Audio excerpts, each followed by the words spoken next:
پانی کا بہاؤ بہت تیز ہے، اگر اس کے سامنے بند نہ باندھے گئے تو یہ اپنے ساتھ بہت کچھ بہا کر لے جائے گا۔ آج 30 اکتوبر 2021 کی دوپہر ہے۔ رسالت مارچ وزیر آباد سے آگے بڑھ رہا ہے، اور آگے کیا ہے؟ آگے ہے رینجرز، جن کے ساتھ ان کا ٹکراؤ اور تصادم ہونے کا خدشہ ہے۔ اس خدشے کے تحت اس ٹکراؤ کو روکنے کی ایک سبیل بھی پیدا ہوئی ہے، اور وہ سبیل اور وہ حل کیا ہے کہ ابھی تھوڑی دیر پہلے حافظ سعد رضوی، جن کو اسلام آباد لایا جا چکا ہے، اور وہاں سے انہوں نے واٹس ایپ کال کی ہے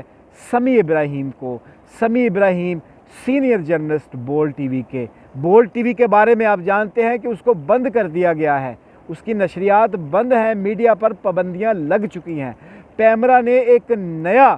آرڈر ایشو کیا ہے، جس کے تحت نیشنل ٹی وی اور لوکل ٹی وی پہلے ہی نشریات میں نہیں دکھا رہے تھے سنت مارچ کے اس قافلے کو، اور یہ جو قافلہ ہے جو وزیر آباد پہنچ چکا ہے، اس کی کوریج بھی سوشل میڈیا کے ذریعے ہی عوام تک پہنچ رہی تھی۔ اب میڈیا کے اس سیکشن کا بھی جب گلا گھونٹ دیا گیا ہے، تو اس موقع پر ایک وی لاگ کیا ہے سمیع ابراہیم نے۔ سمیع ابراہیم وہی ہیں جو اب تک نہایت ہی حقیقت بیانی کے ساتھ اس مارچ کی پوری کوریج، ہر لمحے کی کوریج اور ہر اینگل سے اس مارچ کی کوریج عوام تک پوری ایمانداری سے پہنچا رہے ہیں، اور شاید ان کی یہی ایمانداری جو صحافتی دیانتداری ہے، حکومت کے بعض وزراء کو پسند نہیں آئی، اور پیمرا پر دباؤ ڈال کر ان کی نشریات کو پاکستان کے بہت سارے علاقوں میں بند کر دیا گیا ہے۔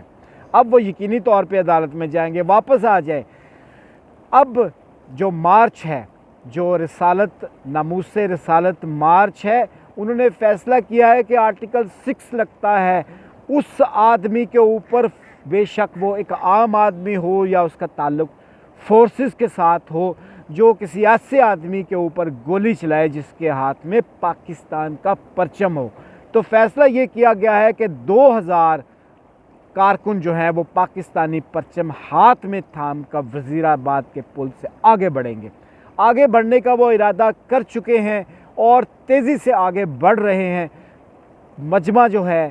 جلوس جو ہے، مارچ جو ہے، وہ پوری طرح چارج ہے، اور اس کے آگے اگر رکاوٹیں ڈالنے کی کوشش کی گئی تو اس کا کیا نتیجہ نکلے گا؟ آپ جب یہ مارچ لاہور میں تھا تو اس وقت جو تصادم ہوا تھا پولیس کے ساتھ، اس سے ایک مثال اخذ کر سکتے ہیں۔ اب جو بات چیت ہوئی ہے حافظ سعد رضوی کی سمیع ابراہیم سے آج چند گھنٹے پہلے، اس میں انہوں نے سمیع ابراہیم نے کہا ہے کہ میں امانت سمجھ کر سعد رضوی کی بات عوام تک پہنچا رہا ہوں، جس میں انہوں نے کہا ہے کہ تقریباً مذاکرات میں دونوں فریقین جو ہیں وہ راضی ہو چکے ہیں۔ مذاکرات میں اس وقت شاہ محمود قریشی تھے، اسد کیسر تھے اسپیکر، اور علی محمد پارلیمانی پارٹی کے لیڈر تھے۔ یہ اہم لوگ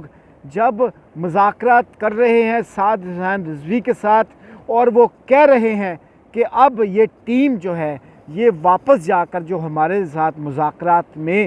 جو چیزیں طے ہوئی ہیں وزیر اعظم سے بات کریں گے، اور یقیناً وہ واپس آ کر پھر فائنلائز کریں گے، تو اس سے پہلے انہوں نے ایک خدشے کا اظہار بھی کیا ہے۔ انہوں نے کہا ہے کہ جلوس کے